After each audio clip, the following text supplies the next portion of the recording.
in terms of career growth, right? It's one perspective to say, good to stay in one company where, you feel kind of secure and you grow within that company. But when you think about a person and how can they expand in their career, do you think strategically it makes sense that you jump to different roles? Or can a person grow within a company without needing to move from that company? And, just generally for the people out there who are looking, what is the best strategy that I can follow? Or is that even, can you even bake that into the strategy? And that means I will jump ship and I'll move and change my role every 2 years because that's the only way I think I can progress my career. Is that a real strategy, or what's your opinion? No. I don't think that would be effective. There's so many variables that will impact that. Apart from perception, so your CV every 2 years, you're moving on. So that definitely doesn't engender any feelings of commitment or stability from an employer. They're looking at you thinking, oh God, is that it? You're going to get 2 years? What's the deal? I think as you get older and you sort of expand your skill set and you become more confident, your needs change. So I think to say that you'll leave regularly has to depend on what the growth mindset is in each organization. So if you join a startup, they're not going to have the immediate budget and capacity to grow you perhaps to the heady heights that you think you're due in 2 years. But you may believe in the brand and the people enough to say, I'm going to give this 3 years, 3 to 5. They've said we can do this in 3 to 5 years. I want to be in for the ride. That would be a realistic timeline.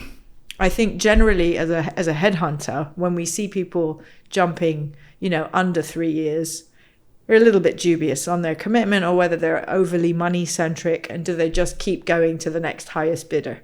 Because that, while we understand financial concerns, but every founder, every CEO wants to feel like the people that join their company are joining for a little bit more than money, hopefully.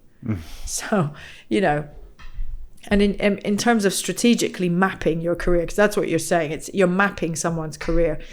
The job market right now globally, that would be extremely hard to do. It's very unpredictable. It's a candidate's market, and there are certain sectors where there's way too many vacancies, not enough people. So they know they're in demand, and employers now are massively competing against each other. So there's a lot going on for candidates, and they're easily swayed. They're being courted. Inboxes are full of offers. Recruiters, we're all harassing them. We're all headhunting. LinkedIn is a hotbed for it. So they're interesting times. But again, anything under 2 years looks off. It looks unstable. It kind of makes people scratch their heads and think, well, how long did you really give it? So if you're going to map it, I would say nothing under 3 years if you're a serious individual. And then you would leave for more.